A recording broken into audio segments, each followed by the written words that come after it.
Speaking of incredible books, our guest here, Marjie Hadad, she is a PR expert. And what's so interesting is we're both parents, which isn't that interesting. It's pretty common.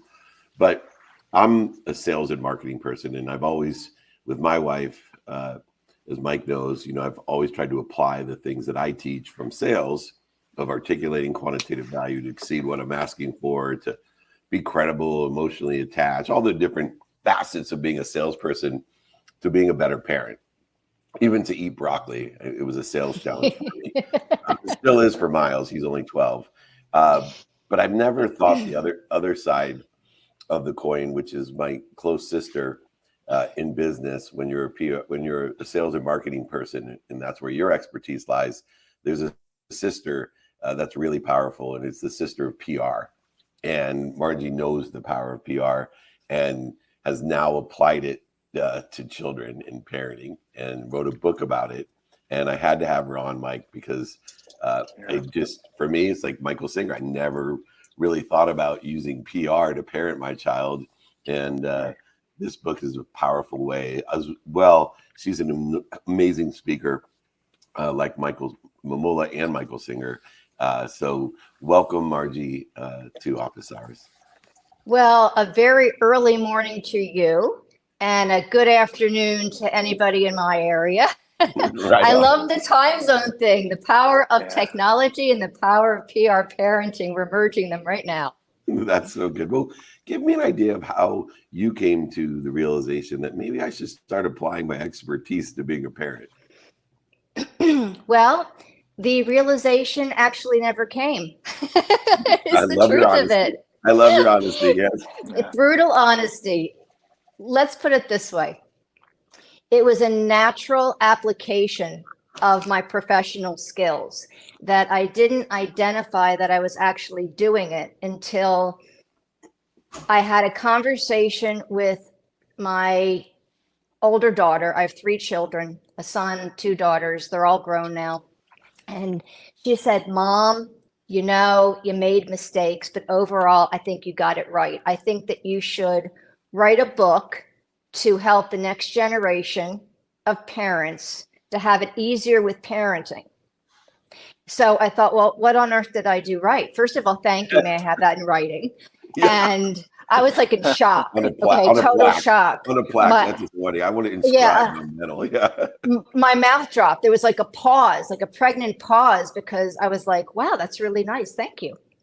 And when I looked back and I thought, well, what is it that I did right? It turned out that I had used my professional skills to parent the entire way through. And I'm still doing it, by the way. It's we were parents until our last breath. So this is a constant. And it worked out. So I wanted to pay it forward. And that's why I wrote the book, because, you look back and you say, if I knew then what I know now. So I figured if I can document it, then today's parents can know what we know now, and they can mirror the successes. They can skip the hiccups, because we talk about the good stuff and the bad stuff.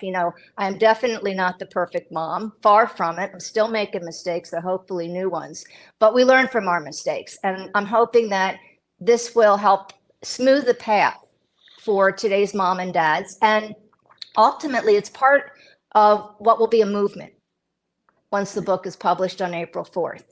And what do I mean by a movement? Well, Dave and Mike, I hope that this thing starts with me, like this concept, but I hope that it goes on long after I'm gone.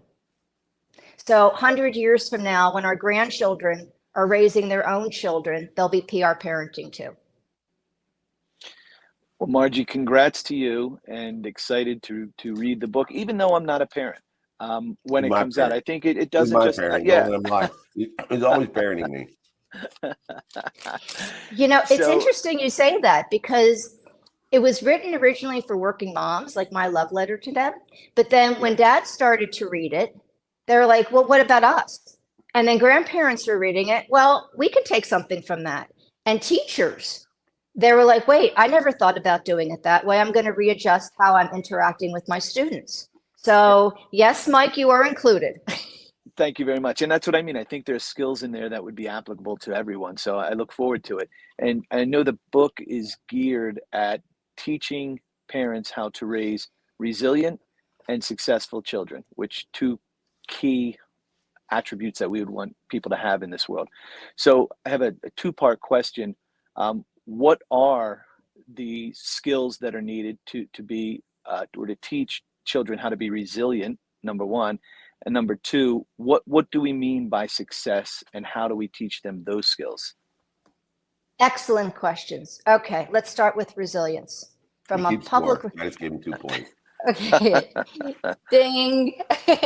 Okay, so let's look at a PR practice. Whenever we write a document, there is no such thing as the perfect first draft. Never. No matter how many years you've been writing, there's no such thing as the perfect first draft of anything. So when we're instructing our kids and we're helping them with their writing, it's an early lesson with whatever they're doing, that there's always a first time for everything, and you don't need to be perfect. And when somebody offers you, let's not call it criticism, feedback, okay? The idea isn't that you did anything wrong. They're just trying to help you do it better and to improve and to accept the feedback so that you can always improve. So whether it's a document or a presentation or anything in athletics, what have you, there's always a first time, and we keep going and going until we get to the point where we feel that we're doing our best. Does that answer that question? Yes. Okay. Thank you. You're welcome. What was the second one? So it was about resilience. He said resilience, but I would also include confidence too. So if you could touch on that as well. But it was resilience, and what was the second one, Mikey? And success. Oh, success. Success. Yes. I love this question because success means different things to different people. Right. And I always say, compare yourself to yourself, not to anybody else. So success could be, okay, I got a better grade in this class on this test than I did before. Or, wow, I scored the basket where I missed it the last time. Or, I didn't burn the toast this morning. It can mean a whole lot of different things. And what's important is that you're always improving. So success has a wide range of definitions, and it's ultimately what it means to you. And I want to touch on, something that's interesting is, we want to hold our kids accountable.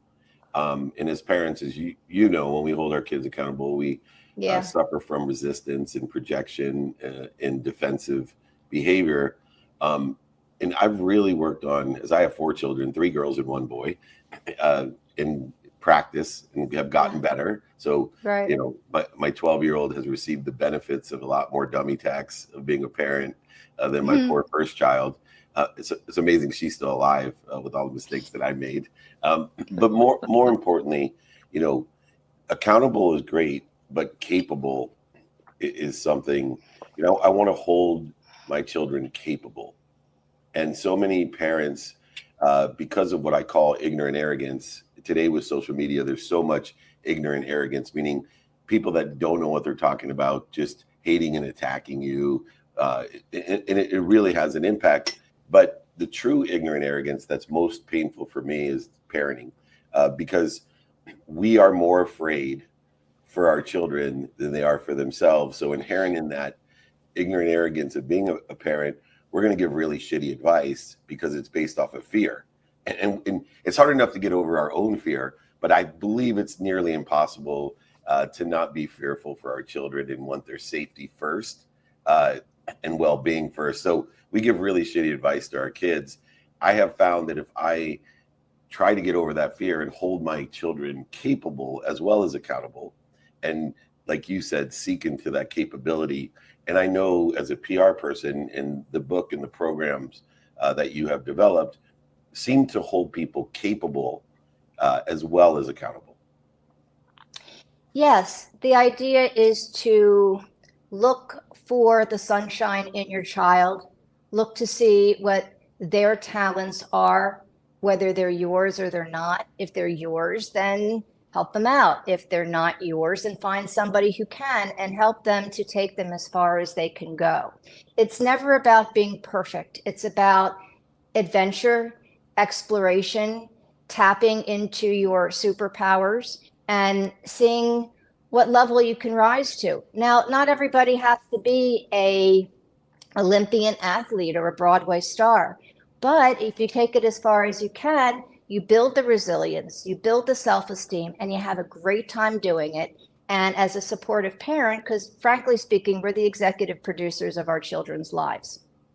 We're the timekeepers. We get them from place to place. We got the who, what, where, when, and why, and how to make sure that everything's in order, to your point with safety.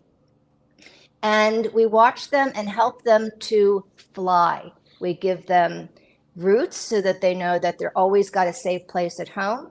And we give them the opportunity to fly and do their thing. And that's ultimately the best that we can do. And then, hopefully they fly and they can be independent, positive contributors to society at some point or along the way. Yeah. Marjie, with regard to PR, and when you say PR, I imagine we're talking about public relations, right? For anybody in our audience that doesn't know. Yeah. A key component of that is communication. Correct. And I think that substantively, what parents teach their children substantively is very, very similar. Right from wrong, good from bad, et cetera, et cetera, et cetera. Procedurally, however, in the delivery of the communication, I think often maybe that's where the misfire occurs. How important is it in terms of how you're communicating, not just what you're communicating? It's key. Tone, delivery.